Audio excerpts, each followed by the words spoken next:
बीमारियों के इलाज में होने वाले खर्च का बड़ा हिस्सा दवाइयों का होता है। हमारी टीम की एक सदस्य ने आमतौर पर काम आने वाली कुछ दवाइयों का एक प्रिस्क्रिप्शन डॉक्टर से लिया। फिर उन्होंने ये दवाइयाँ बाजार में एक केमिस्ट की दुकान से खरीदी। कितना? 2151। और यही दवाइयाँ उन्होंने जेनेरिक मेडिसिन की दुकान से भी ली। कितना हुआ इसका? 354। दवाइयों की कीमत में जमीन आसमान का फर्क दिखाई दिया। राजस्थान में कम कीमत में मिलने वाली इन जेनेरिक दवाइयों की शुरुआत की चित्तौड़ के पूर्व कलेक्टर डॉक्टर समित शर्मा ने।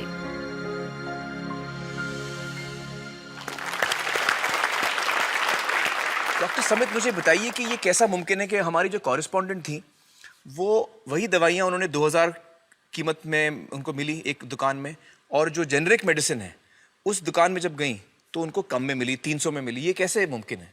ठीक इसी समय प्रतिक्षण प्रतिपल एक ट्रेजेडी हमारे चारों ओर घट रही है। अर्थक्वेक की या कोई सुनामी की बात करें, उसमें जितने लोगों की जानें एक दिन में जाती हैं, उससे ज़्यादा जानें प्रतिदिन इस ट्रेजेडी की वजह से जाती है। वो क्या ट्रेजेडी है? वो ट्रेजेडी ये है साहब कि जो दवाइयों की जो वास्तविक कीमत है वो तो बहुत ही कम है, पर जो दवाइयाँ हम जब बाजार से खरीद के लाते हैं तो हमें वो 5 गुना, 10 गुना, 20 गुना, कई बार तो 50 गुना से भी ज़्यादा दामों पे हम उसको खरीदते हैं।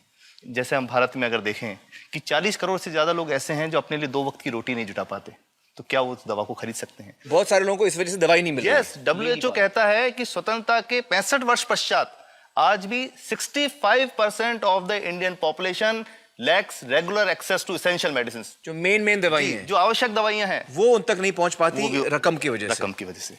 मुझे बताइए कि ये जो जेनेरिक मेडिसिन जो हम कहते हैं, अभी ये अंग्रेजी का शब्द है, इसको हिंदी में कैसे समझाएं? मैं आपको बहुत सरल भाषा में बताता हूँ। हाँ। तो ये जेनेरिक नाम जो दवा का जो मूल सॉल्ट है, जो इसके अंदर जो दवा है उसका नाम है, केमिकल नाम, उसका केमिकल नाम है। अब जैसे और उदाहरण अगर सरल करके बताएं इसको, तो जैसे ये लड़की दुबली पतली सी नजर आती है, तो मैं अगर डॉक्टर हूँ हाँ। तो मैं इसको ये कहूँ 1 गिलास दूध सुबह 1 गिलास शाम को पिया कर। पर चिकित्सा के व्यवसाय में दुर्भाग्य से हमारे देश में ऐसा नहीं हो रहा। हम ये नहीं कहते कि आप भैंस का दूध लेके आइए, हम कहते हैं कि वो रामू की भैंस का दूध लेके आना। यही ब्रांडिंग है। ये जब उसकी दुकान पे जाती है, वो कहता है 500 रुपए लीटर है, लेना है कि नहीं लेना। तो जो 30 रुपए की चीज है वो 500 रुपए में मिलती है। तो अगर मैं डायबिटीज की दवा ले रहा हूँ और अगर मैं ब्रांडेड दवा लेता हूँ तो मुझे कितने की पड़ेगी? जैसे एक 117 रुपए में भी है, 117 रुपए में मिलती है। अब और अगर वही चीज हम उसके जेनेरिक मेडिसिन के नाम से लें तो वो कितने की बनती है? वो मात्र 1 रुपए 95 पैसे में 10 गोली मिलती है।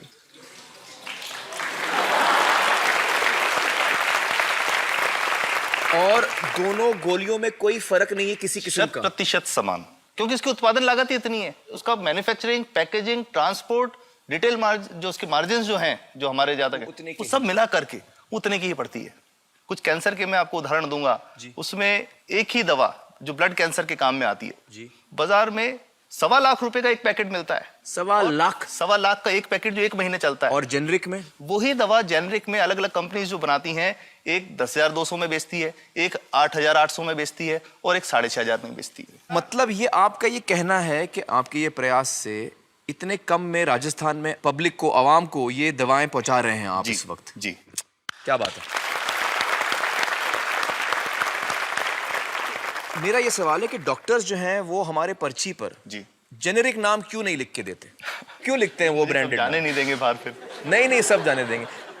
जब एक नया मेडिकल प्रैक्टिशनर जब प्रैक्टिस शुरू करता है, तो उसके पास जो कंपनी के जो मेडिकल रिप्रेजेंटेटिव्स होते हैं, सेल्स बढ़ाने का उनका काम होता है, मार्केटिंग प्रिंसिपल के हिसाब से सेल्स एजेंट होते हैं बेसिकली। फिर वो कहते हैं साहब आप हमारी जो दवा है यही लिखना, ये बहुत बेहतर दवा है, इससे मरीज ठीक होगा। और उनको डॉक्टर्स को लिखने के लिए उनको प्रेशराइज किया जाता है, उनको टेम्प्ट किया जाता है।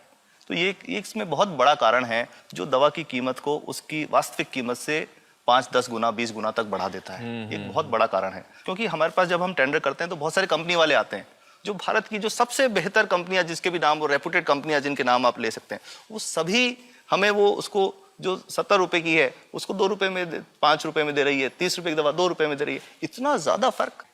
तो कंपनी तो दे सकती है और देना चाहती है और हमें देती भी है इतनी कम दामों में, हमें दे रही है ना, ये संभव तो है। अच्छा, मैं आपको बताऊंगा कि भारत से हम लगभग 45,000 करोड़ रुपए की जेनरिक दवाइयां प्रतिवर्ष विदेशों को निर्यात करते हैं। आप भेजते हैं दुनिया भर में जेनरिक, ये जो सस्ती दवाएं हैं आप विश्व भर में भेजते हैं, और हमारे लोगों को नहीं मिल रही। हमारे देश में महंगी है, हमारे देश में महंगी है, और अगर ऐसा है तो हमें कोई ईस्ट इंडिया कंपनी की जरूरत नहीं, हम वापस उसी दिशा में जा रहे हैं। आपने जब ये शुरू किया तो आपको कोई रेजिस्टेंस फेस करना पड़ा राजस्थान में? देखिए, जो प्रयास हम कर रहे हैं ये बेसिकली धारा के विपरीत बहने का एक प्रयास है जी। काफ़ी थ्रेट्स भी हैं, क्योंकि इसमें माफियाज भी हैं, ड्रग माफियाज जो ऑपरेट करते हैं, और हम हमेशा ये बात कहते हैं कि हम 100 साल से भी पुरानी शोषण की व्यवस्था को बदलना चाहते हैं, पर हमने हमेशा डॉक्टर्स को दोषी नहीं माना। जी। सारे डॉक्टर्स बुरे नहीं है, 50-60% तो जेन्युइनली वो चाहेंगे कि गरीबों को कम कीमत पे दवा मिल जाए, वो चाहेंगे। और आज भी ऐसे डॉक्टर्स हैं जो अपने घर से सैंपल्स ला करके अपने जेब से पैसे निकाल के मरीज का इलाज कराते हैं, ऐसे डॉक्टर्स आज भी हैं। बिल्कुल सही। तो मैं इनको एक उदाहरण भी बताता हूँ कि कैसे हमारे जो काम वाली थी उसका बच्चा था छोटा, इंसिडेंटली हम कोई समय छुट्टी मनाने कोई बाहर गए, जब हम लौट के आए 10-12 दिन बाद, तो वो लक्ष्मी के साथ उसका छोटा जो बेटा था राजू, वो भी उसके साथ आता था जब, और मेरे बच्चों के साथ खेलता था, मेरे बेटे के साथ खेलता था। तो वो लक्ष्मी अकेली ही आई, राजू नहीं आया। तो हमने पूछा कि क्या हुआ, तो उसने जो बात बताई कि साहब वो उसको, आप गए थे, उल्टी दस्त हो गया था। उल्टी दस्त की बीमारी के लिए वो जब दवा लेने गई तो केमिस्ट ने उसको कहा कि इसके तो 400 रुपये लगेंगे। तो उसने कहा साहब मैंने खूब मांगा, मेरे पास 400 रुपये मुझे नहीं थे, और मेरा बच्चा रात को ही उसको दस्त आते रहे, वो ख़त्म हो गया।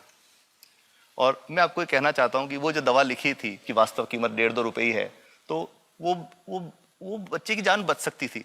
65 वर्ष के बाद भी अगर कोई बच्चा उल्टी दस्त से मर जाए तो मैं नहीं समझता इससे शर्मनाक बात कोई हम लोगों के लिए हो सकती है। और सबसे बड़ी बात कि इसे आसानी से बदला जा सकता है। हमें सबको एक समन्वित, एक संगठित प्रयास करने की जरूरत है। ये तो कुछ भी नहीं है, कोई नई फैक्ट्री खोलनी नहीं, कोई नई दवा नहीं बनानी, ये सब जो गलत चल रहा है इसको रोकना ही तो है।